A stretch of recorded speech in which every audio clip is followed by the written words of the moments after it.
So I just saw the amazing, Spider-Man Homecoming, and it was pretty good. Sorry about the delay for this video, as I was actually in Austin for RTX when I saw it, and then I wound up having a lot more to say about this movie than I thought I would, and then I wanted to get some more work done on my upcoming YMS review. Anyway, Spider-Man Homecoming was pretty good. Now, even despite Spider-Man 3, I still prefer the Sam Raimi universe, but what they've set up so far here is a refreshing change of pace. I wonder how quickly people will forget that these films even happened. Now, to put it into perspective, we were still in the Sam Raimi universe 10 years ago, so I'm glad that despite this being the third Spider-Man series within that time frame, they managed to create this universe in a way that doesn't just recycle the plot and hit the same beats. There's no Uncle Ben plot device. Hell, there isn't much origin story material going on at all. This Spider-Man already existed in Captain America Civil War, so there would be no point. And because the approach to this Spider-Man universe was so different than the last two, I found myself being more easily able to view this as its own film. I didn't have to worry about comparing specific scenes and characters to the Raimi universe and being disappointed, because this film was going for completely different things. This felt less like a reboot of Spider-Man and more like a reinterpretation. So although it will never be as important to me as the Sam Raimi universe, it in no way bastardizes the characters and story that I love, unlike some other things. Now, when it comes to the actual movie, it's not perfect and I don't think it's great, but the movie doesn't take itself very seriously and it doesn't pretend to be anything that it's not. There are plenty of ways that this movie is cheesy and unrealistic, and although I can't say that this film is completely self-aware, it's all done with such a playful and comedic tone that it's not really all that big of a deal. Michael Keaton did a pretty great job, although he didn't really do anything new, and he wasn't really given all that much of an opportunity to really shine, not to mention his whole character motivation seemed just a little underdeveloped. Tom Holland was actually surprisingly good, and he was actually very enjoyable to watch. Iron Man obviously shows up in this film because it's a part of the extended universe, and I'm glad his scenes didn't drag on for too long because they were all consistently annoying. His very presence in the film was a representation of the plot agenda the film was trying to push, and it always felt very forced. What if somebody had died?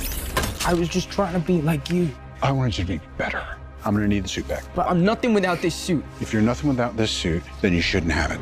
Spider-Man, more like Spider-Boy, you're just a little baby. You want to cry about it? Sorry, you can't play with the big boys. I bet you feel bad about it. I wonder if there'll be anything that happens in the plot related to this happening. Spider-Man's nerd friend character was actually kind of funny, and once again, a refreshing addition to the universe that isn't just a recycling of an older idea. Now, I enjoyed this film, I got my money's worth, and I'm not really in any hurry to see it again, but there was one aspect to this film that really kind of irked me, and also depressingly reminded me of just how factory-formed Marvel movies are, and that's the cinematography and shot composition. Most of the film just felt so very boringly framed. Like, there's no personality to the directing in this film, and I'm constantly reminded that Marvel doesn't want that. Cough, cough. Like, there's so many different interesting ways you can film a scene, and I guess it's just a little depressing that that's not on this film's list of priorities at all. Every conversation is just boring, identically framed shot reverse shot bullshit. Give me a different angle. Show me something interesting. Remind me that film is an art form and not just a factory product. The closest thing we got to any kind of interesting filmmaking in this movie was the found footage scene. The only time we're ever shown events from a further or wider perspective is during the action scenes, and even then there's nothing really interesting going on filmmaking-wise. Anyway, despite refreshingly being able to detach myself from comparing the plot and characters to the better series, when it comes to filmmaking, I find myself unable to do the same. At the end of the day, this isn't really a Spider-Man film, it is a Marvel Cinematic Universe film, and all of the interesting personality that directors like Sam Raimi are able to bring to the table in their films is not something that we're gonna find here. The score was well done from what I can remember, the performances were fairly solid, I was never really bored, so all in all this film was good, but good is where it stays. And I'm giving this one an I can't decide between a 6 or a 7 out of 10.